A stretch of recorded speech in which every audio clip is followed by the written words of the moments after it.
This is my third video in this series, and it's been a little while since the last two. I wanted to make them every kind of week or two, but it's taken a while because I've been thinking about an orgone theory of time, and it's been pretty difficult, and I've just finished it.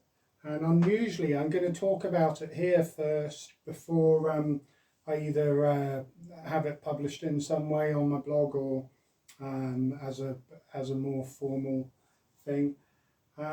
So let's play some music to start off with.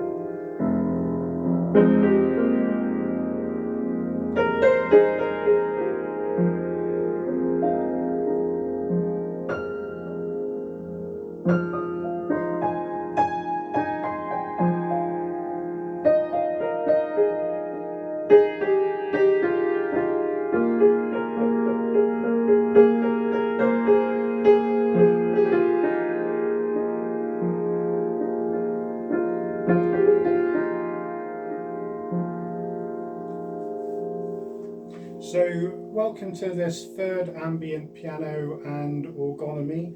Orgonomy is a study of orgone energy or life force, and really there was two areas that Reich really never kind of finished in his lifetime because it was cut short by the FDA and other people who really persecuted him.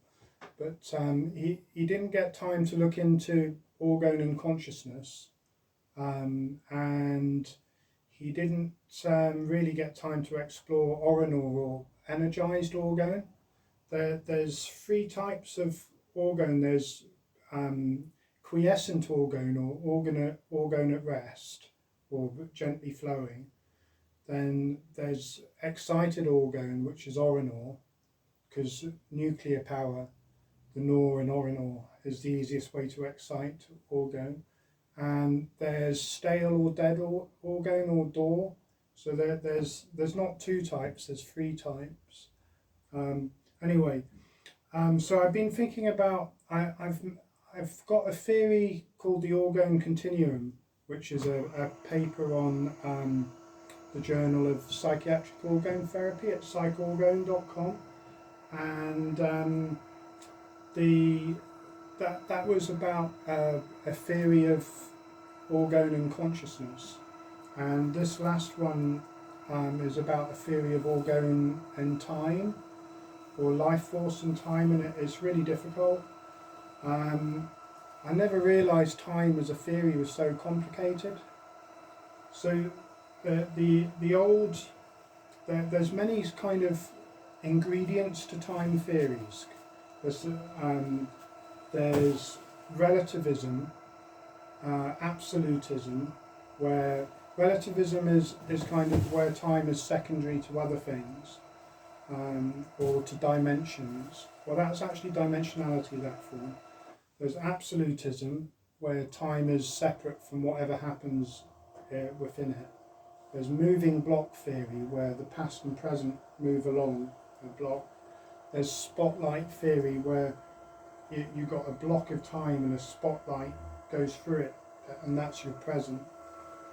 There's eternalism, which is a static eternalism, where everything has happened, it's just your consciousness highlights it. There's a dynamic eternalism, that's David Icke's kind of thing. Plato and Newton had an idea of absolute space and Newton had an idea of absolute space and absolute time, which is really no time. Descartes, Cartesian thinking in terms of time, because the ancients used to believe that empty space was a silly idea, and everything was a plenum, an ether. they thought time was the movement of this ether. So Newton didn't like Descartes' idea of time because he thought it made you couldn't have real movement because any movement would just be a changing in the configuration of the ether. Then you got people like Leibniz who said time is just a succession of events. Hegel, who's very influential in orgonomy because his common functioning principle was a core idea of Reich's, and orgone mathematics would never have happened without Hegel. And also my idea of orgone in consciousness is based on Hegel as well to some extent. His absolute spirit combines physical and mental, and I do the same with the orgone continuum. Then what else have we got there? There's A theories of time where you've got past, present and future, and B theories where they discard that. And that's about it really. In modern physics, you've got time as secondary to time either as local counting, or time is secondary to the movement of space or objects, or so time is local in most time forms of physics currently, local to the area. Like time on the Earth could be different than time on Jupiter, say. And then in quantum things, in quantum theory, you can have waves. So a wave has got time, but when you're looking at how particles behave, you're doing it on a background of no time really. So that's more like the old kind of Newton's way of looking at time really. And then in a sense, what's his head? Einstein took time, rematerialized it a bit like he made time a material dimension in a sense. So that takes it back to how the ancients viewed time, but without the ether, which was sneakily cut out. I'll play a little bit more and then I'll briefly talk about the ether, and then I'll jump into the orgone theory of time.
So, going back to ether, Michelson and Morley were supposed to have dismissed ether in about the 1880s, but Michelson knew that wasn't true, even though it was reported as completely dismissed. But they looked for a static ether in a basement because Newton's prejudices against an ether, especially a moving one, because he thought that threatened an omnipotent God.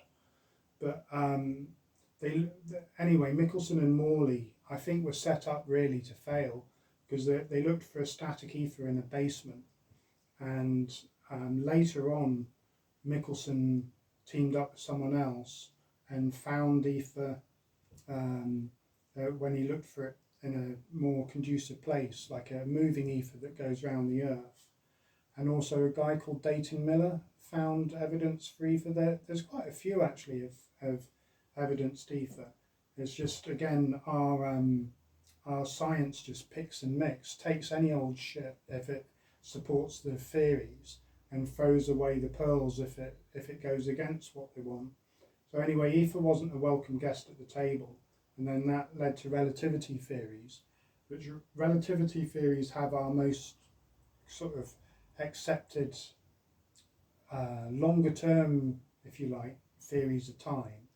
But one of the reasons why you've not got quantum gravity theories is because quantum physics basically operates on no time or local time of a wave, or if you're looking at particles jumping from one place to another, you're looking at no time really. And then in relativity physics, you've got time as a spatial dimension. And that's kind of comparing things to, like, you've got the speed of light as this constant, which it isn't, because the speed of light subtly changes. So there's no true constant, and there's there's a lot of psychic experiments and a lot of quantum experiments and other things that show that there's space can be traversed instantly, and the mind can communicate instantly. So there's one level whereby there's instant communication, which suggests something beyond time. So the first level of beyond local time. So that this orgone theory is basically a triad, and or a trinity, and you got consciousness, or organotic physicality, and time, which time is like the flow of consciousness, and those three things form one thing. So you've not got a single common functioning principle like consciousness splitting off into orgone and time, because you can't have one without the other. Like, you can't have consciousness without physicality, because you can't be conscious of something without it being a physical thing in a way. Because even if you're dreaming of something, you're dreaming of objects, even if they don't last very long in a dream. And then, so you can't have consciousness without a kind of organotic physicality. You can't have organotic physicality without consciousness. And you can't have consciousness without time. This is one of the things that I realised writing the paper, is all consciousness implies time. So, because even if you had a consciousness that was free of all material objects, so it's not dependent or secondary or emergent,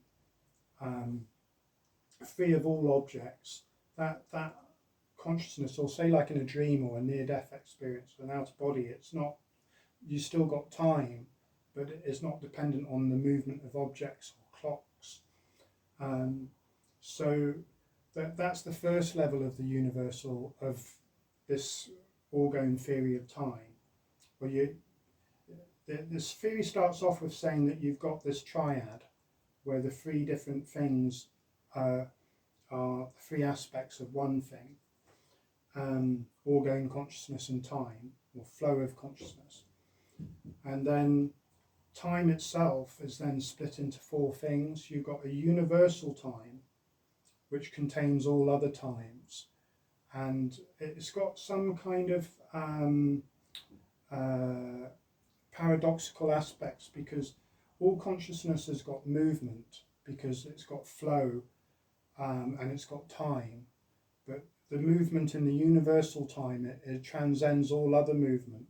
So it's a kind of paradoxical movement, because you can't have stillness, because consciousness would even a universal consciousness would still be aware of itself, and and to be aware of itself would imply time, and time would imply flow.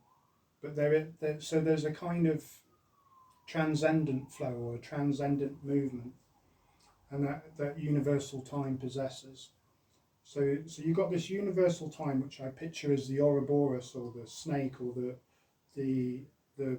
the outside of the circle, and then inside the circle you've got the three aspects of the Trinity: orgone, consciousness, and time.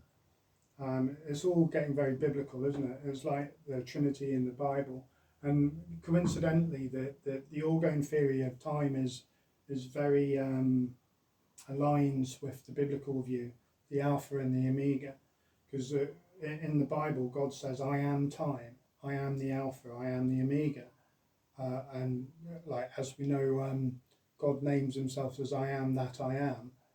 So I am time. God doesn't say I'm not stuff. So there's not something outside of time. So there's not something outside of movement or flow.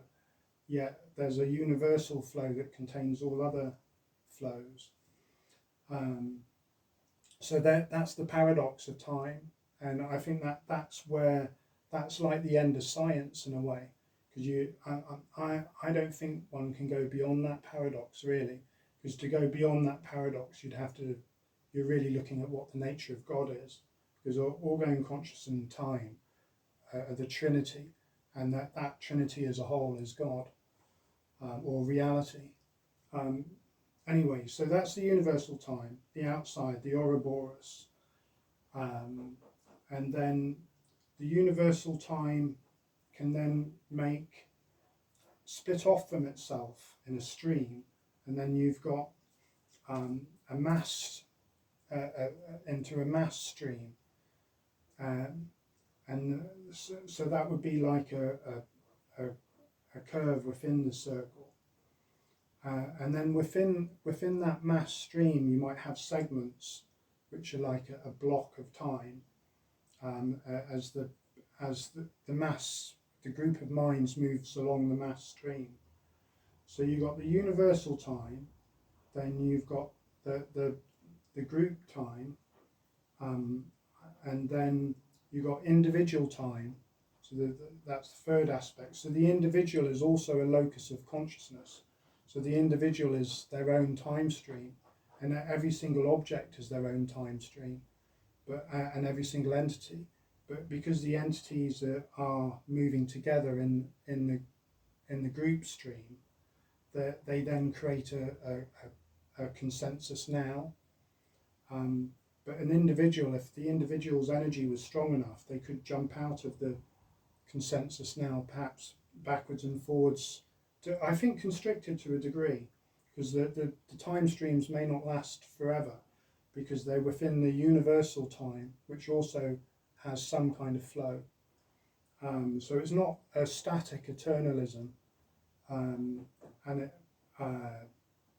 then there's also an energetic time, because each object, because if orgone is consciousness, and consciousness is also time, then every object has an organotic charge, a consciousness, and a degree of time. So you've got kind of like an organotic relativity. The more denseness of an object, the more orgone condenses to form an object, the more dense time would be in that object. And the less dense that object and the faster moving it is relative to its group stream, it would seem like time is moving fast for that object, or it would be moving fast relative to the denseness. So that's like put together it's about 10,000, is it 10,000? 10,000 word essay. Yeah, roughly. About 9,000 word essay. About half of it's looking at summarising sort of past stuff, and then half of it's looking at the orgone theory. So that covers a lot of ground quickly. But basically, there's a triad: orgone, physicality, consciousness, and time. and then time itself splits into four: a universal time, a group time, mass time, a universal time, a mass time, an individual time, and energetic time, and those all mix, and which means like time travel might be possible, and different aspects of time. It includes psychological time. Basically, it includes bits of virtually every time theory, because every time theory has an aspect where it's right, and everyone has an aspect where it's not quite right or a bit wrong. And it also predicts that the more the Orgonomy is associated with paranormal changes, particularly time travel or time changes. So and that's been evidenced a little bit, that the more sort of time strangeness you get, the more you get Orgonomy, from some of the stuff I've seen. Anyway, that's enough to bend your minds. That has certainly been doing my head in for the last few weeks. I thought of nothing else, and I'm really glad I've got it done. A working draft at least. So let's play out a bit.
And of course we've got to play out with a bit of blues.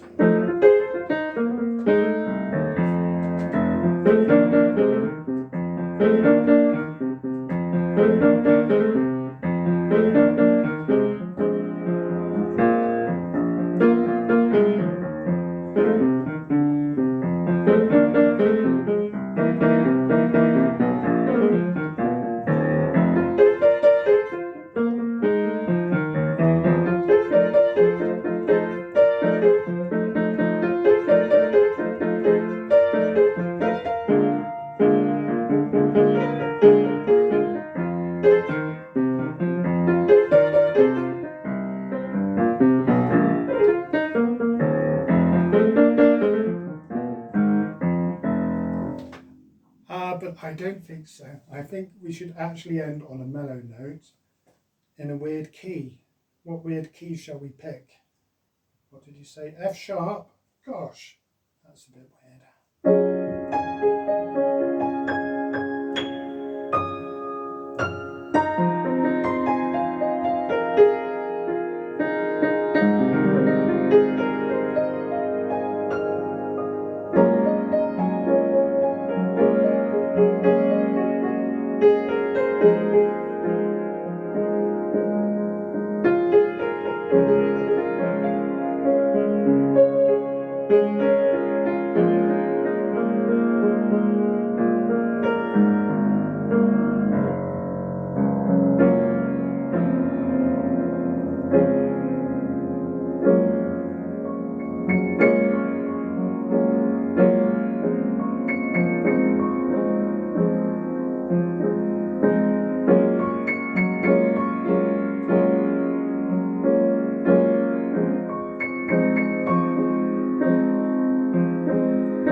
Good night and God bless.